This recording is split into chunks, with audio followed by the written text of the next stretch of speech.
Hey guys, this is Manish and you are watching my channel pharma bullet. तो friends, इस channel पे आप जो वीडियोस देखते हैं वो सभी pharmacist, pharmacy officer, drug inspector exam के लिए इंपॉर्टेंट होते हैं। अगर आप किसी भी एग्जाम की प्रिपरेशन कर रहे हो तो ये सभी वीडियोस आपके एग्जामिनेशन पॉइंट ऑफ व्यू से इंपॉर्टेंट होने वाले हैं। तो आज के इस वीडियो में भी हम कुछ एग्जाम टारगेटेड क्वेश्चंस देखने वाले हैं। तो स्टार्ट करते हैं। Which one of the following drugs is most effective in preventing transmission of HIV virus from mother to the fetus? Lamivudine, zidovudine, indinavir, ribavirin. तो इनमें से कौन सा ड्रग प्रिवेंट करता है transmission of HIV virus from mother to the fetus? तो ये होता है zidovudine. Option B will be your correct answer. Zidovudine होता है most effective in preventing transmission of HIV virus from mother to the fetus. और ये zidovudine होता है nucleoside reverse transcriptase inhibitor and HIV infection can be clinically controlled with zidovudine. Nucleoside reverse transcriptase inhibitor होता है ज़िडोवुडिन। And इसमें और कौन से ड्रग आते हैं न्यूक्लियोसाइड रिवर्स ट्रांसक्रिप्टेज इनिबिटर्स में? तो इसमें आते हैं स्टैवुडिन, ज़िडोवुडिन, एबेकाविर, साइटाराबिन, डिडाइनोसाइन। ठीक है, ये सभी होते हैं nucleoside reverse transcriptase inhibitors. Next question,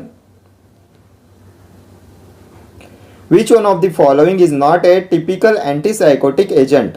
Chlorpromazine, Risperidone, Haloperidol, Flupentixol. Not a typical antipsychotic agent. तो इनमें से कौन सा टिपिकल एंटीसाइकोटिक में नहीं आता? मीन्स इसमें कौन सा अटिपिकल एंटीसाइकोटिक एजेंट है? तो अटिपिकल एंटीसाइकोटिक एजेंट में आते हैं क्लोजापाइन, ओलांजापाइन, रेस्पिरिडॉन। सो ऑप्शन बी हो जाएगा आपका correct answer. Not a typical antipsychotic agent पूछा है, ठीक है, तो ये हो जाएगा रेस्पिरिडॉन। देन क्लोरप्रोमेजिन होता है typical antipsychotic. Phenothiazine group containing compound होता है chlorpromazine and chlorpromazine therapy increase the secretion of prolactin. Then अभी आप मुझे बताएंगे कौन सा ड्रग इंड्यूस कराता है पार्किंसोनियन सिंड्रोम? तो क्लोरप्रोमेजिन इंड्यूसेस पार्किंसोनियन सिंड्रोम एंड ये क्लोरप्रोमेजिन चिल्ड्रन में मसल डिस्टोनिया भी कॉज कराता है। ठीक है, क्लोरप्रोमेजिन के बारे में ये कुछ इंपॉर्टेंट पॉइंट्स है। देन ये हेलोपेरिडॉल होता है most suitable drug for rapid control of acute mania. Acute mania के रैपिड कंट्रोल के लिए यूज करते हैं हेलोपेरिडॉल का। Haloperidol reduces psychotic features of mania and tranquillises patients quickly, इसलिए इसे यूज करते हैं for rapid control of acute mania. ठीक है, next question, Hartmann solution is? Hartmann solution compound sodium chloride solution, compound sodium lactate solution, dextrose and saline solution, sodium chloride solution. तो Hartmann solution होता है compound sodium lactate solution. Option B will be your correct answer. Compound sodium lactate solution होता है Hartmann solution. अभी आप मुझे बताएंगे ringer solution क्या होता है? What is Ringer solution? तो रिंगर सॉल्यूशन होता है कंपाउंड सोडियम क्लोराइड सॉल्यूशन। ठीक है, ये होता है Ringer solution. Next question, which one of the following drugs specially inhibits calcineurin in the activated T lymphocytes? Drugs specially inhibits calcineurin in the activated T lymphocytes. Daclizumab, prednisolone, sirolimus, tacrolimus. तो इनमें से कौन सा drug inhibit कराता है calcineurin in the activated T lymphocytes? तो ये होता है tacrolimus. Option D will be your correct answer. Tacrolimus inhibit कराता है calcineurin in the activated T lymphocytes. Next question, Glauber's salt is? क्या होता है Glauber's salt? Ferrous sulphate, manganese sulphate, sodium sulphate और मैग्नीशियम सल्फेट। तो Glauber's salt होता है sodium sulphate. Option C हो जाएगा आपका करेक्ट आंसर। सोडियम सल्फेट होता है ग्लोबर्स सॉल्ट एंड ये फेरस सल्फेट होता है ग्रीन विट्रियल और ये होता है most commonly use salt of iron और इसे एज ए हीमेटेनिक यूज करते हैं। किसे? फेरस सल्फेट को। ये होता है ग्रीन विट्रियल। देन अभी आप मुझे बताएंगे white vitriol and blue vitriol क्या होता है? तो व्हाइट विट्रियल होता है जिंक सल्फेट। व्हाइट विट्रियल होता है zinc sulphate and blue vitriol होता है कॉपर सल्फेट। देन ये मैग्नीशियम सल्फेट होता है इप्सम सॉल्ट, ये होता है saline purgative. Then calcium sulphate क्या होता है? कैल्शियम सल्फेट, तो ये होता है जिप्सम, प्लास्टर ऑफ पेरिस होता है calcium sulphate. Then what is potassium aluminium sulphate? तो ये होता है एलम। एलम होता है potassium aluminium sulphate.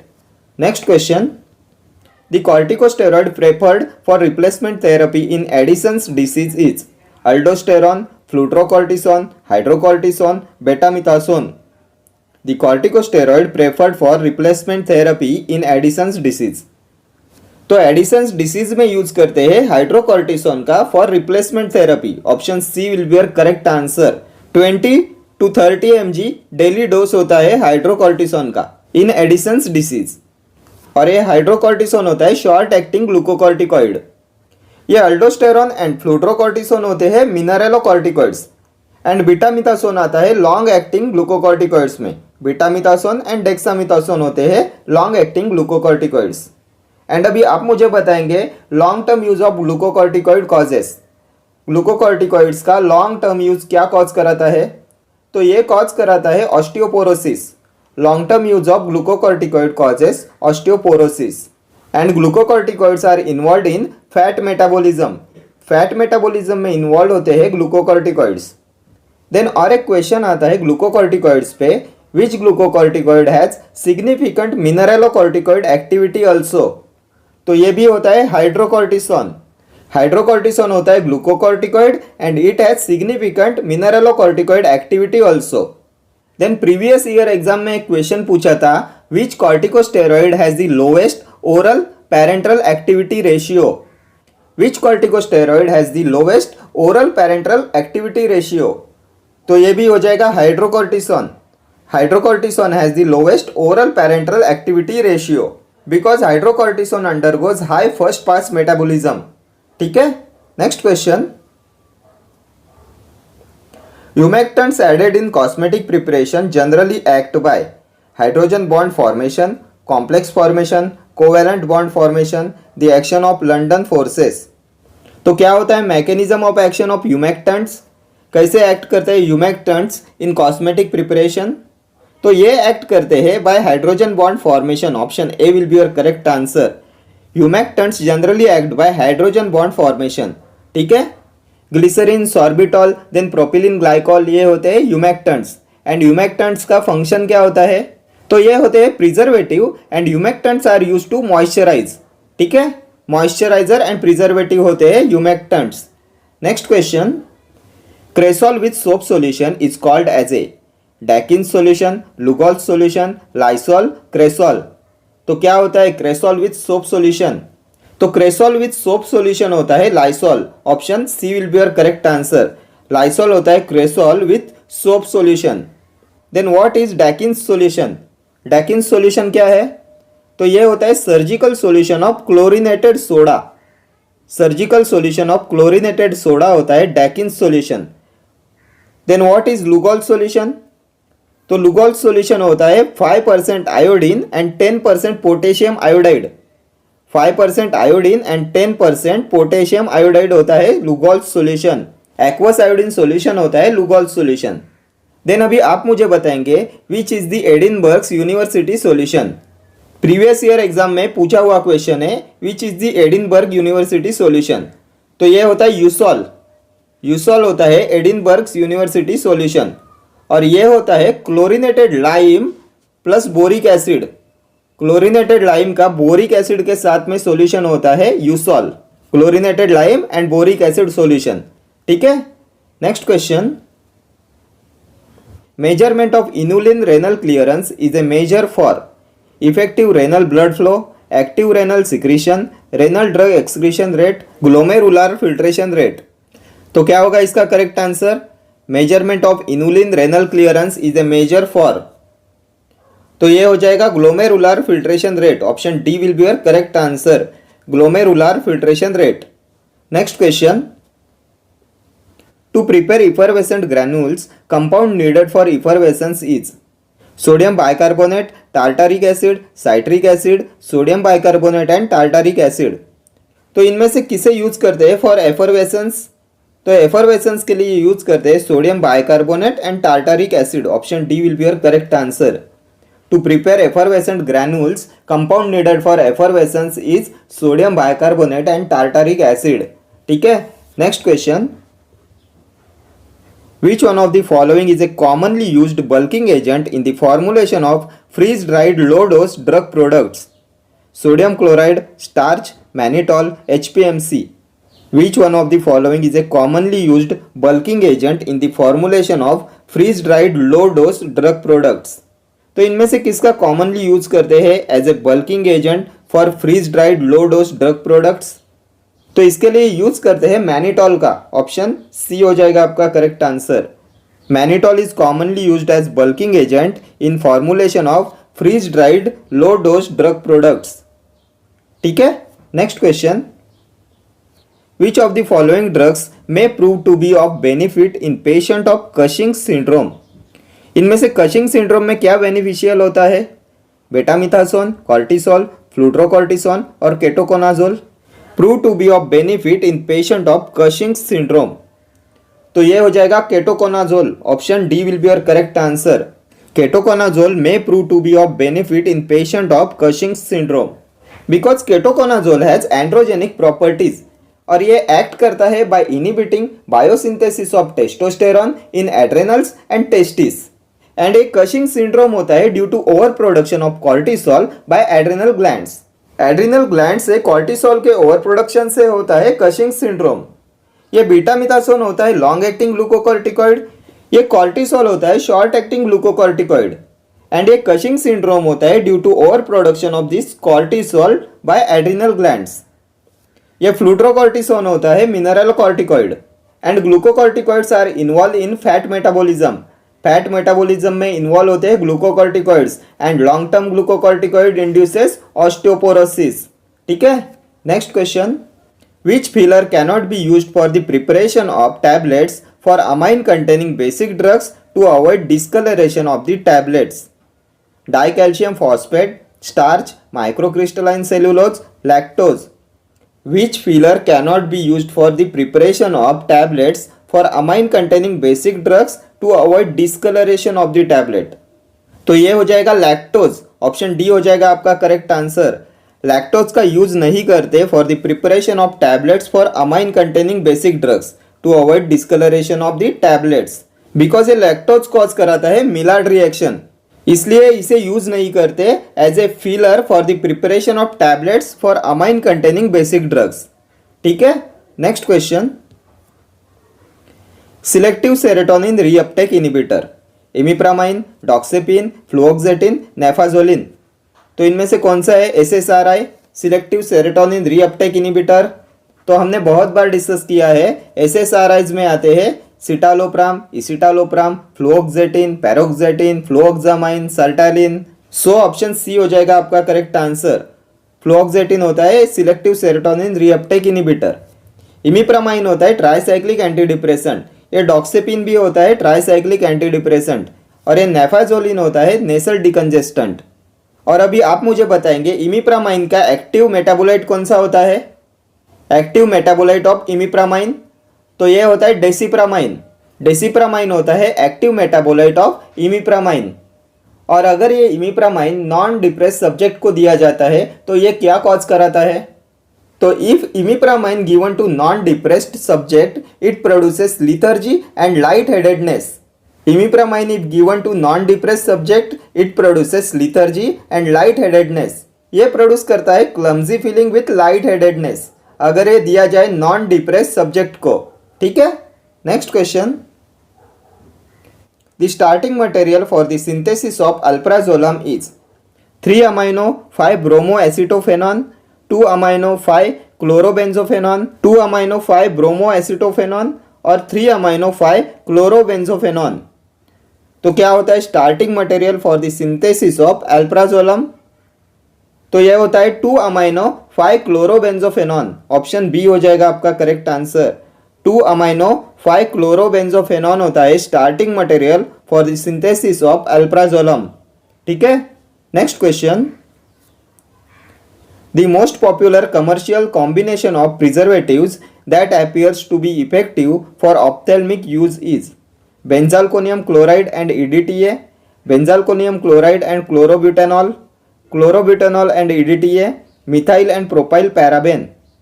The most popular commercial combination of preservatives that appears to be effective for ophthalmic use. तो इनमें से कौन सा है most popular commercial combination of preservatives for ophthalmic use. तो ये होता है benzalkonium chloride and EDTA. Option A will be your correct answer. Benzalkonium chloride and EDTA होते हैं popular commercial combination of preservative that appears to be effective for ophthalmic use. ठीक है, next question. Which of the following opioids is more potent than morphine? Pethidine, fentanyl, dextropropoxyphene, tramadol. तो इनमें से कौन सा opioid more potent होता है then morphine? तो ये होता है फेंटेनिल। ऑप्शन बी हो जाएगा आपका करेक्ट आंसर। फेंटेनिल होता है 100 times more potent than morphine. ये 100 टाइम्स मोर पोटेंट होता है मॉर्फिन से। और ये होता है short acting opioid analgesic. Fentanyl होता है शॉर्ट एक्टिंग ओपियोइड एनाल्जेसिक और ये हाईली लिपिड सोल्यूबल होता है। हाईली लिपिड सोल्यूबल होता है fentanyl. And IV fentanyl is used in balanced anaesthesia. Balanced anaesthesia में यूज करते हैं आईवी फेंटेनिल का। और अभी आप मुझे बताएंगे the opioid analgesic which is suitable for haemodynamically unstable patients. The opioid analgesic which is suitable for hemodynamically unstable patients. Hemodynamically unstable patients के लिए कौन सा opioid analgesic suitable होता है? तो ये भी होता है fentanyl. Fentanyl होता है most suitable for hemodynamically unstable patient because fentanyl produces minimum cardiovascular effects. Fentanyl के मिनिमम कार्डियोवास्कुलर इफेक्ट्स होते हैं, इसलिए ये सुटेबल होता है for haemodynamically unstable patients. Last year exam में एक क्वेश्चन पूछा था, indicate the opioid analgesic that is used as transdermal patch for chronic and cancer pain. Chronic and cancer pain के लिए इनमें से कौन से ओपियोइड एनाल्जेसिक का यूज करते हैं एज ए ट्रांसडर्मल पैच? तो ट्रांसडर्मल पैचेस होते हैं फेंटेनिल के और इसे यूज करते हैं for chronic and cancer pain. Examination point of view से फेंटेनिल मोस्ट इंपॉर्टेंट है। देन ये पेथिडिन होता है मेपेरिडिन एंड ये होता है useful for post operative shivering during recovery of anaesthesia. Pethidine का मेपेरिडिन का यूज करते हैं for post operative shivering during recovery of anaesthesia. And इसका लॉन्ग टर्म यूज अवॉइड करते हैं। पेथिडिन का लॉन्ग टर्म यूज अवॉइड करते हैं बिकॉज इट कॉजेस सीजर्स। ये सीजर्स प्रोड्यूस कराता है, इसलिए इसका लॉन्ग टर्म यूज अवॉइड करते हैं। किसका? पेथिडिन का। देन अभी आप मुझे बताएंगे which opioid analgesic is similar to codeine in pharmacological profile but is less constipating. Opioid analgesic which is similar to codeine in pharmacological profile but is less constipating. इसका pharmacological effect होता है similar to codeine but ये less constipation cause कराता है। तो ये होता है डेक्स्ट्रोप्रोपोक्सिफेन। डेक्स्ट्रोप्रोपोक्सिफेन होता है similar to codeine but less constipating. Then what is tramadol? Tramadol क्या है? तो ट्रामेडोल होता है अटिपिकल ओपियोइड। एक बार एग्जाम में ट्रामेडोल पे क्वेश्चन आया था, select the analgesic which acts through opioid as well as additional spinal monoaminergic mechanisms. Analgesic which act through opioid as well as additional spinal monoaminergic mechanism. तो ये था ट्रामेडोल। ट्रामेडोल एक्ट करता है through opioid as well as additional spinal monoaminergic mechanism. और ये tramadol होता है atypical opioid which relieves pain by opioid as well as by inhibiting reuptake of noradrenaline and five hydroxytryptamine. इसका मैकेनिज्म ऑफ एक्शन होता है inhibition of reuptake of noradrenaline and five hydroxytryptamine. ठीक है, ये सभी एक्स्ट्रा पॉइंट्स आपके एग्जामिनेशन पॉइंट ऑफ व्यू से most important है। ठीक है, चले आगे नेक्स्ट क्वेश्चन। और हाँ, ये मॉर्फिन के बारे में हमने बहुत बार डिस्कस किया है। ये एनाल्जेसिक होता है फ्रॉम ओपियम पॉपी। ये ड्रग ऑफ चॉइस होता है इन कॉलिक पेन। ये कॉन्ट्राइंडिकेटेड होता है in head injury and bronchial asthma. And morphine poisoning में ड्रग ऑफ चॉइस होता है नैलोक्सोन। एंटीडोट ऑफ चॉइस होता है मॉर्फिन पॉइजनिंग में नैलोक्सोन। ठीक है, next question. The DPCO drug price control order was exercised by central government in 1985, 1987, 1995, 1997। तो कब बना था DPCO drug price control order? तो ये बना था 1995 में। Option C will be your correct answer. Then 1985 में बना था narcotic drug and psychotropic substances act. NDPS act was passed in 1985। अभी आप मेरे साथ जल्दी से एक बार रिवाइज कर लो एक्ट्स एंड उनके ईयर्स। तो ड्रग एंड कॉस्मेटिक एक्ट कब बना था? तो ये बना था 1940 में। फार्मेसी एक्ट कब बना था? 1948 में। Then drug and magic remedies act 1954 में। Then medical and toilet preparation 1955 में। देन पॉइजन एक्ट बना था 1919 में। ओपियम एक्ट 1857 में। मेडिकल टर्मिनेशन ऑफ प्रेगनेंसी 1971 में। एंड एनडीपीएस एक्ट बना था 1985 में। और ये जो एनडीपीएस एक्ट बना था 1985 में, it came into force in 1993। NDPS act came into force in 1993। एक बार एग्जाम में पूछा था ये क्वेश्चन, तो NDPS act came into force in 1993। ठीक है, चले आगे। Next question, chemically phenytoin is 6,5-diphenyl हेडेंटोइन, 5,5-diphenyl हेडेंटोइन, 4,3-diphenyl हेडेंटोइन, 2,4-diphenyl हेडेंटोइन। तो क्या होता है केमिकली फिनिटोइन? तो फिनिटोइन होता है 5,5-diphenyl hydantoin. Option B will be your correct answer. 5,5-diphenyl hydantoin होता है फिनिटोइन। एंड ये फिनिटोइन होता है एंटी इपिलेप्टिक ड्रग। ये ड्रग ऑफ चॉइस होता है ग्रैंड माल इपिलेप्सी में। लास्ट ईयर एग्जाम में पूछा हुआ क्वेश्चन है, which hydantoin derivative is used in epilepsy? तो ये था फिनिटोइन। फिनिटोइन होता है 5,5-diphenyl हेडेंटोइन। और अभी आप मुझे बताएंगे which anti epileptic drug is also used as an analgesic? तो बहुत बार हमने ये डिस्कस किया है, तो ये होता है phenytoin. Phenytoin is also used as an analgesic in painful neuralgias and neuropathic pain. Painful neuralgias and neuropathic pain में यूज करते हैं एज एन एनाल्जेसिक फिनिटोइन का। और ये एंजाइम इंड्यूसर होता है। ओरल कॉन्ट्रासेप्टिव्स के इफेक्टिवनेस को ये डिक्रीज कराता है। ठीक है, next question, trial balance is generally prepared every day, monthly, quarterly, at the end of accounting period. तो कब बनाते हैं ट्रायल बैलेंस? तो trial balance is generally prepared at the end of accounting period. Option D will be your correct answer. और अभी आप मुझे बताएंगे व्हाट इज ट्रायल बैलेंस? एक बार एग्जाम में पूछा था व्हाट इज ट्रायल बैलेंस? तो trial balance is a statement. The proof of equality of debit and credit balance is called trial balance. The proof of equality of debit and credit balance is trial balance. Then what are the objectives of trial balance? किस लिए बनाते हैं trial balance? यह भी question एक बार exam में पूछा गया है। ऑब्जेक्टिव ऑफ ट्रायल बैलेंस, तो ऑब्जेक्टिव ऑफ ट्रायल बैलेंस होता है to check the arithmetical accuracy of ledger, to check the arithmetical accuracy of accounts. ये होता है ऑब्जेक्टिव ऑफ ट्रायल बैलेंस। ठीक है, okay friends, thank you for watching this video. See you in the next video. Till then do like, share, comment and subscribe to my channel. Thank you.